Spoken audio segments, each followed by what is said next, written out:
6. Atos capítulo 6. Glórias a Deus. Eu confesso que desde o momento que eu cheguei aqui, Deus já tem falado comigo. Tem tocado no meu coração. Eu acredito que da mesma forma tem falado com os irmãos. E um dos louvores que foi entoado aqui, glória a Deus. Soldado ferido. Nós cantamos aqui, soldado ferido. Que soldado, que tipo de soldado nós somos, irmãos? Soldado que está numa guerra, sujeito a ser morto, né, nesse mundo aí fora. Tão difícil de enfrentar os problemas, as lutas, as dificuldades, as tribulações. Nós somos soldados aqui no mundo, mas na esfera espiritual também nós somos soldados. E quando nós somos feridos, irmãos, Deus vem e nos socorre. Ele cura nossas feridas. E quando nós entoávamos esse louvor, eu me lembrei, quando eu era criança, que a gente cai, machuca o joelho, sai sangue. Para quem nós pedimos socorro? Nós chamamos a nossa mamãe, que para a criança naquele momento, às vezes chamamos o pai também, mas é mais comum nós chamarmos a mãe, que está sempre mais próximo.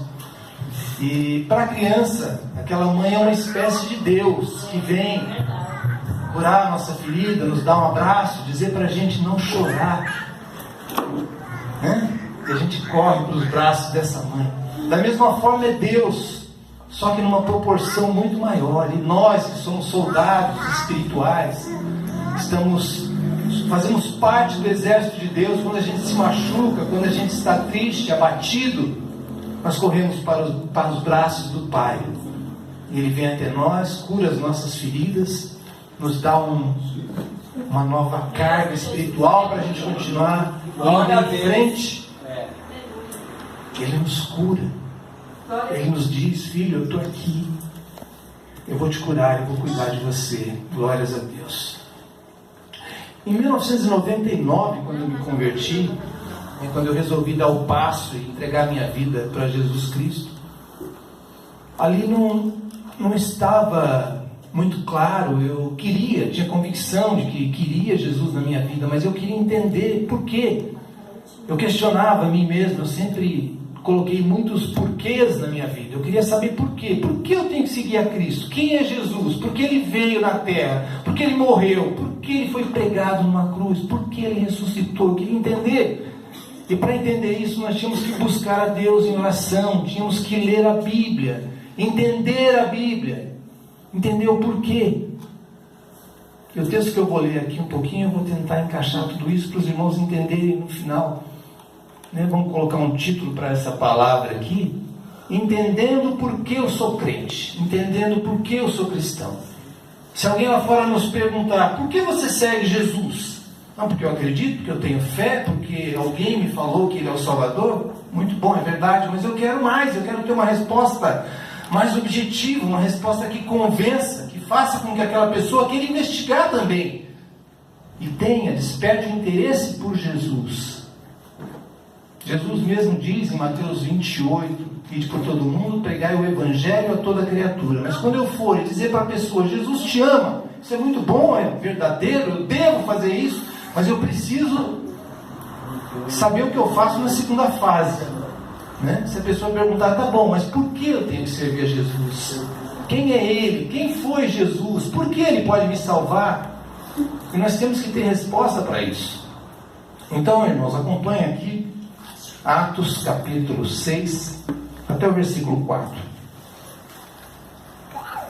Naqueles dias, crescendo o número dos discípulos, houve reclamação dos gregos contra os hebreus, porque as suas viúvas eram esquecidas na distribuição diária de alimentos. Então os 12, convocando os discípulos, disseram: não é certo que nós deixemos a palavra de Deus e sirvamos as mesas?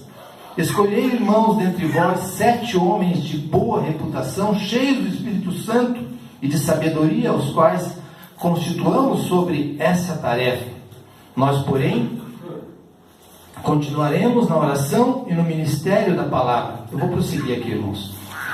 Esse parecer agradou a toda a multidão. Escolheram Estevão, homem cheio de fé e do Espírito Santo, também Filipe, Prócoro, Nicanor, Timão, Parmenas e Nicolau, um convertido ao judaísmo vindo da Antioquia.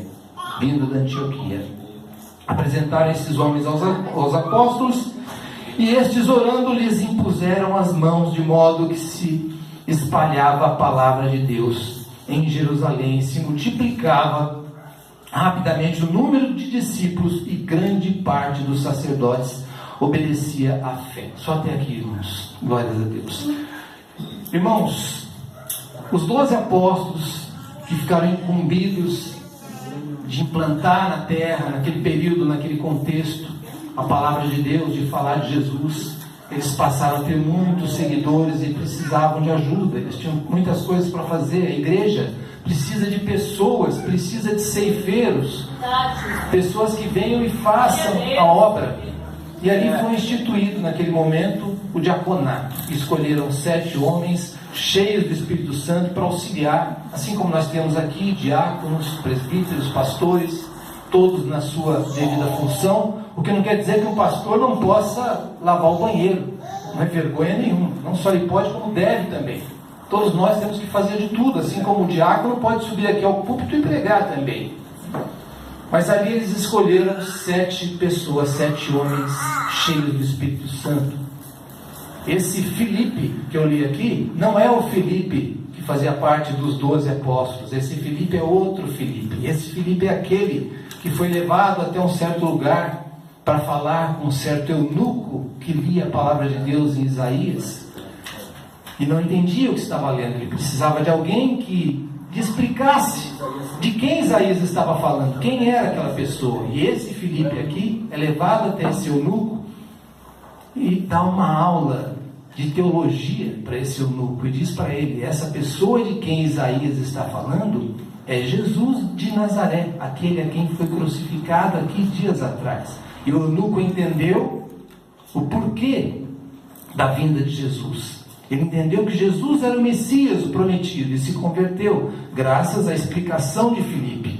Então nós, nos dias de hoje, temos que fazer como Filipe, explicar para as pessoas também, quando falamos de Jesus. Às vezes as pessoas leem a Bíblia e não entendem o que estão lendo e precisam de ajuda. Nós sabemos que o que convence o homem do pecado é o Espírito Santo, foi assim conosco.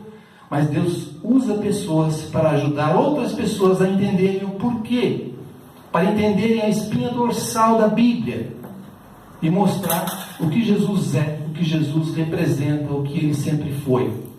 Mas não é de Filipe que eu quero falar aqui, eu quero falar de outro que eu citei aqui, Estevão. Estevão era um homem sábio, cheio do Espírito Santo, e certa vez ele pregava ali na praça, com desenvoltura, com ousadia, com sabedoria, e ele falava de Jesus para a multidão. E naquele contexto, quando as pessoas, quando um diácono, um apóstolo falava de Jesus, incomodava os fariseus, os romanos, eles não aceitavam. A seita dos nazarenos para ele, como eu disse aqui, era uma seita, era uma ameaça ao poder de Roma, era uma ameaça aos judeus, e eles não aceitavam. Para eles Jesus era um impostor, não poderia ser o Messias, e quem ousasse dizer que Jesus era o Messias era perseguido, era maltratado, era preso, era até morto. E Estevão foi preso pelos fariseus ali, e o interrogaram, e queriam saber por que ele falava daquela forma, e queriam saber quem era Jesus. E aqui, irmãos, na sequência, no capítulo 7, nós temos na Bíblia um capítulo que nos dá uma aula de Bíblia, uma aula de teologia. Estevão aqui, ele explica de forma real, de forma verdadeira, desde Abraão. Ele começa a falar do chamado de Abraão, fala de Abraão, de Isaque, de Jacó, fala de José, fala de Moisés, fala da saída do povo do Egito, fala dos profetas, até chegar em Jesus de uma forma inquestionável. Os fariseus ali ficam com raiva, sentem ódio, porque eles não tinham argumentos contra as palavras de Estevão, que afirmava ser Jesus o Messias, aquele de quem Isaías profetizou. Aquele que lá no capítulo 1 de Gênesis, Deus declara da semente da mulher, da semente de Eva, virá um que irá pisar na cabeça da serpente. Deus ali já falava de Jesus, a Bíblia inteira fala de Jesus, e nós temos que ter esse conhecimento, essa resposta, para dizer para as pessoas que o pecado entrou no mundo através de Adão, e foi preciso um Cordeiro de Deus que tirasse o pecado do mundo, como disse João Batista, e esse Cordeiro era Jesus, tinha que ser perfeito, o único homem que nasceu de mulher, que não pecou, Jesus Cristo. Só Ele poderia morrer naquela cruz para nos dar uma segunda chance, para de alguma forma consertar o estrago que Adão havia feito quando comeu do fruto proibido, quando desobedeceu a Deus, perdendo a comunhão com Deus ali. Mas Deus tinha um plano, e através de Jesus Cristo esse plano foi realizado, e por isso nós estamos aqui hoje, para louvar a Deus, para dar glórias a Deus, porque só Ele é digno de toda a honra, todo louvor e toda a glória. Estevão estava tentando explicar isso para aqueles homens, para aqueles sacerdotes, para aqueles doutores intelectuais, para aqueles escribas, conhecedores, homens sábios, respeitados, mas eles não tinham humildade para reconhecer, para enxergar que aquele homem que tinha sido crucificado era o Messias, Jesus Cristo, Filho de Deus. E Estevão falou ousadamente e pagou com a vida. Glórias a Deus. Eu gostaria de ler aqui um pouco mais na frente, no final do capítulo 7. Estevão poderia ter recuado. Quando ele percebeu que iam tirar a sua vida, ele poderia ter dito: não, não é bem assim, não precisa me matar. Muitas pessoas fazem isso hoje, né? Negam Jesus pelo medo, pela vergonha. Não tem coragem de enfrentar o mundo, o sistema do mundo, o sistema mundano. Irmãos, é muito fácil falar, eu estou falando aqui também, mas é muito fácil ser crente aqui no Brasil, né? Ninguém vem nos ameaçar, nos obrigar a negar a nossa fé. Nós sofremos perseguição aqui sim, afrontas, escárnio, mas graças a Deus nós temos ainda a liberdade de andar pela rua e professar a nossa fé, coisa que em muitos países o crente não tem. Muitos países da África, do Oriente Médio, muitos crentes são mortos, queimados vivos, decapitados, e ainda assim não negam a sua fé, não negam a Jesus. Estevão foi até o fim. Ele disse aos doutores ali: vocês podem tirar minha vida, mas não vão tirar Jesus de mim, porque eu sei quem é Jesus. Eu sei porque ele veio aqui na terra como homem, eu sei porque ele morreu naquela cruz, eu sei porque todo aquele sangue foi derramado, foi por mim e por todo aquele que acreditar. Glória a Deus. E mesmo assim, irmãos, Estevão sendo apedrejado, ele perdoa aqueles que o estavam apedrejando. Ele imita Jesus na cruz, quando Jesus declara: Pai, perdoai-os, porque eles não sabem o que fazem. Olha o que Estevão diz aqui, a morte de Estevão, versículo 54 do capítulo 7 de Atos. Ouvindo eles isto é o discurso que Estevão estava fazendo. Depois, se os irmãos puderem ler o capítulo 7 todinho de Atos, é uma aula de teologia aqui. É um resumo da Bíblia que Estevão, de forma muito sábia, de forma muito inteligente, ele retrata aqui. Glórias a Deus. Ouvindo eles isto, iravam-se em seus corações e rangiam os dentes contra ele. Ele, porém, cheio do Espírito Santo, fixando os olhos no céu, viu a glória de Deus e Jesus que estava à direita de Deus. Vejam, irmãos, que honra. Mesmo sentindo dor, sendo apedrejado, perdendo sangue, ele sabia que o Redentor dele vivia, continua vivendo, como disse Jó: eu sei que o meu Redentor vive. Podem tirar a minha vida, podem me matar, podem me fazer sofrer, podem machucar a minha carne. Glória a Deus. Mas o meu Redentor vive, o nosso Redentor vive, irmãos. Glórias a Deus.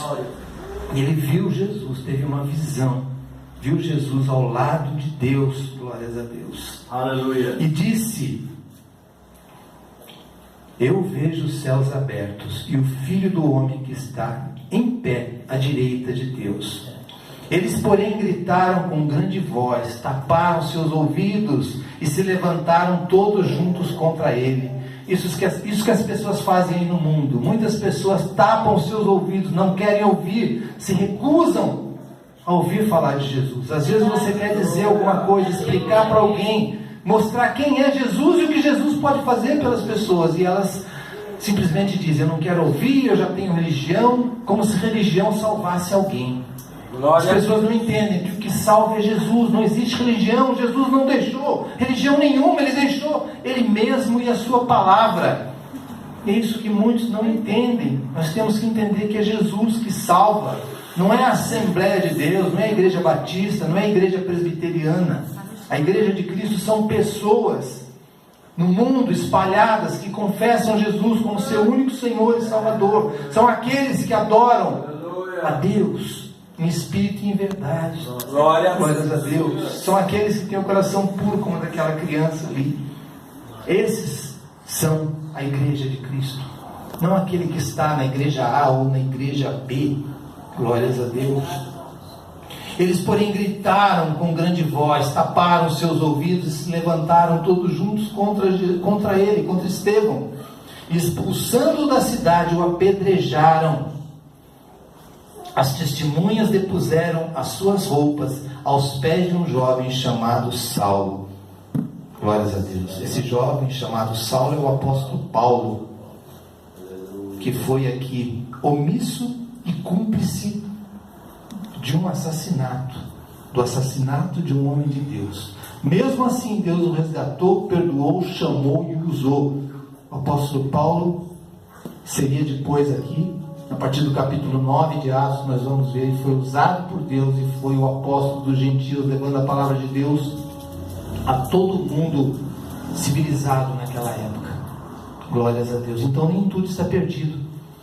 Muitas pessoas lá fora que nos escarnecem, que desejam o nosso mal, que não aceitam, não acreditam no nosso Deus, quem sabe algumas delas ainda não podem abrir os olhos, enxergar quem é Jesus e ser grandemente usada por Ele, como o apóstolo Paulo foi. Isso aconteceu conosco, irmãos. Nós estávamos cegos lá fora antes de conhecer a Cristo, e hoje nós estamos aqui falando dele, pregando a palavra dele. Glórias a Deus. Isso é um privilégio muito grande. Deus teve misericórdia de nós, nós não seríamos dignos. Não há um homem justo, está escrito em Romanos. Se não fosse pela misericórdia, pela graça de Deus, todos nós estaríamos perdidos. Glórias a Deus. Versículo 59. E apedrejaram Estevão.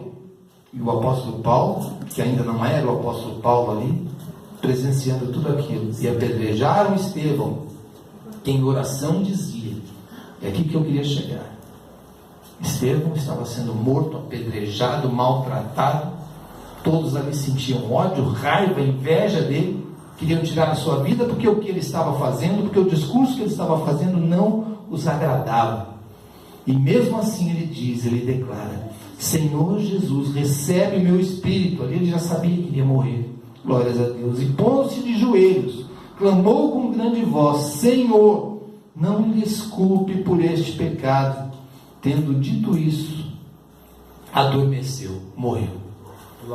Mas antes de morrer, perdoou os seus agressores. Irmãos, que nós possamos ter humildade, que nós possamos sentir amor pelo nosso próximo, e não só o nosso próximo que está do nosso lado na igreja, o nosso familiar que também gosta da gente, mas que nós possamos ter a capacidade de amar aquele que nos odeia, que quer o nosso mal, que quer tirar a nossa vida. Que nós possamos ter a capacidade de perdoar, de olhar para uma pessoa que me olha com ódio e desejar a ela o bem, desejar que ela conheça o Jesus que nós também conhecemos, que nós tivemos o privilégio de conhecer. Que nós possamos ter convicção, ousadia, coragem e sentir alegria de poder falar de Jesus para as pessoas. E que nós possamos ter respostas para os questionamentos que as pessoas nos fazem.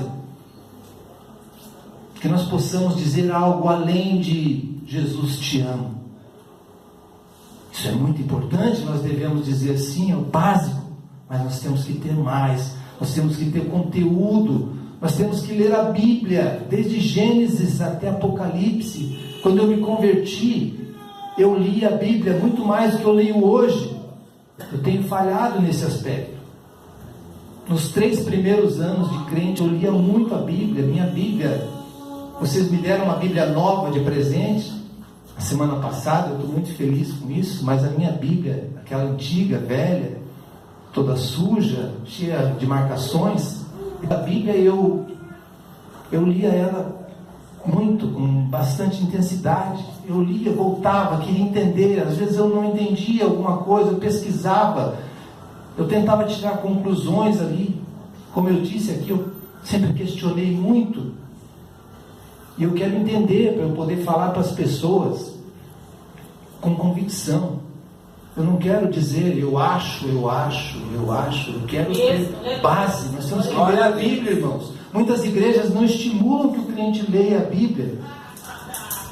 Muitas igrejas acham que basta que aquele que está no púlpito dê algumas orientações para a pessoa e ela, com base nisso, siga a sua caminhada espiritual. Mas é pouco. Você tem que ler, você tem que orar, e quando você vai ler, você tem que pedir para que o Espírito Santo te dê o discernimento para que você entenda aquilo que você está lendo. Existem muitos eunucos na igreja que leem e não conseguem entender. Não entendem por que Jesus teve que nascer, por que ele teve que morrer naquela cruz, por que ele teve que sangrar, porque todo o seu sangue teve que escorrer ali. Existia um propósito, irmãos. Na dispensação da lei, Deus orienta Moisés para que ele oriente o povo, para que sacrifícios de animais fossem feitos, para que o pecado do homem, do povo de Deus, da nação eleita, fosse perdoado. E os animais eram sacrificados, seu sangue, o sangue desses animais eram derramados. Glória a Deus. E os pecados eram perdoados, mas isso era uma medida paliativa, não resolvia o problema. O povo voltava a pecar, voltava a se afastar de Deus, voltava a murmurar, e novamente mais sacrifício. Deus se compadecia, e o povo ia capengando. No deserto com Moisés, o povo queria água, e Deus dava água, tirava água da rocha. O povo queria comer carne, e Deus mandava as codornizes. E mesmo assim o povo murmurava, culpava Moisés: você nos tirou do Egito, lá nós tínhamos tudo. Irmãos, lá no mundo, lá fora, tem muita coisa boa. O mundo nos oferece muitas coisas, sim. Muitos acham que lá no mundo você está livre, mas não, você é escravo. Livre você está aqui. Livre você está em Cristo, porque Jesus verdadeiramente nos libertou. Muitos dizem que o crente não pode fazer isso, não pode fazer aquilo, tudo é proibido. Não, irmãos, nós somos livres, nós podemos fazer tudo aquilo que agrada a Deus, e nós temos um discernimento espiritual que nos alerta quando alguma coisa é errada. Às vezes coisas agradáveis que o mundo nos oferece, mas nós sabemos, porque o Espírito Santo nos sinaliza: isso você não deve fazer. Glórias a Deus. Mas nós somos livres. Glórias a Deus. Escravos são aqueles que estão sem Jesus. Cristo nos libertou, e a única coisa que Ele nos pede é o amor e a obediência. Ele quer que nós olhemos para Ele. Mais do que isso, que nós venhamos a entender o propósito de tudo, desde a criação do mundo, desde o pecado de Adão, desde Caim matando seu irmão, primeiro homicídio, e Caim tenta se esconder de Deus, assim como o pai dele, Adão, tentou se esconder de Deus. Muitos tentam se esconder de Deus, mas nós não podemos nos esconder de Deus, irmãos, porque está escrito lá em Hebreus capítulo 4, versículo 12, que a palavra de Deus é uma espada afiada de 2 gumes, que penetra até juntas e medulas, discernindo o coração do ser humano. Ou seja, irmãos, Deus sabe tudo, Ele nos vê em todos os momentos. Nós não podemos nos esconder de Deus. O homem não pode se esconder de Deus, então nós temos que clamar a Ele, clamar pela sua misericórdia, pela sua graça, e buscá-lo enquanto ainda se pode achar. Glórias a Deus. E vamos fazer a nossa parte, falando de Jesus para as pessoas. Mais do que isso, passando o porquê, para que as pessoas entendam que sem Jesus não há esperança. Uma passagem bastante conhecida também, quando Jesus diz, lá em João está escrito: eu sou o caminho, a verdade e a vida, ninguém vem ao Pai a não ser por mim. Só Jesus nos proporciona a salvação, só Ele nos propicia uma vida eterna ao lado de Deus, ao lado do Pai. Por isso nós estamos aqui. Eu disse que me converti em 1999, no início, o primeiro amor. Glórias a Deus. Todos no seu tempo, né? E a caminhada cristã, o percurso cristão é diferente para todos nós. Nós passamos por momentos difíceis, por momentos de dúvidas, questionamentos, mas nunca nós podemos abandonar a fé. Glórias a Deus. Irmãos, fiquem com essa palavra no coração de vocês. E não se esqueçam também de manifestar o perdão. Se alguém tem afrontado, escarnecido do seu Deus, debochado de você, não fique magoado e nem deseje mal para essa pessoa, não, pelo contrário, ore por ela. Faça como fez Jesus na cruz. Senhor, eles não sabem o que fazem. Como fez Estevão quando estava ali, sendo apedrejado. Senhor, não impute sobre eles essa culpa. Glórias a Deus. O cristão puro, verdadeiro, genuíno, tem a capacidade de fazer isso. Tem a capacidade de perdoar. Amém? Glória a Deus. Deus abençoe a vida de todos. Eu agradeço essa rica oportunidade. No início da minha conversão, eu vi os pastores pregando. Eu ficava imaginando, puxa vida, será que um dia eu vou poder subir no púlpito, falar alguma coisa da parte de Deus, alguma coisa que toque no coração das pessoas? Eu via grandes pregadores pregando, e eu pensava, puxa vida, queria pregar como esse pastor. Mas aí eu percebi no decorrer dos anos que ninguém vai pregar igual a ninguém.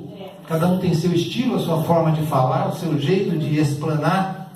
Mas o que importa, o que cada um que vier aqui no púlpito terá que ter, é comunhão com Deus. É ter a graça de Deus. E contar com o Espírito Santo. Porque de mim mesmo, eu não poderia falar nada, não teria nada para dizer para os irmãos. Nós temos que contar com Deus, com a inspiração de Deus, para que Ele tenha misericórdia de nós. E apesar das nossas falhas, apesar dos nossos pecados, apesar de nós não sermos dignos muitas vezes, ainda assim, pela misericórdia, pelo amor, Ele nos usa e permite que nós venhamos aqui e possamos falar para a igreja, Jesus te ama. Amém? Amém.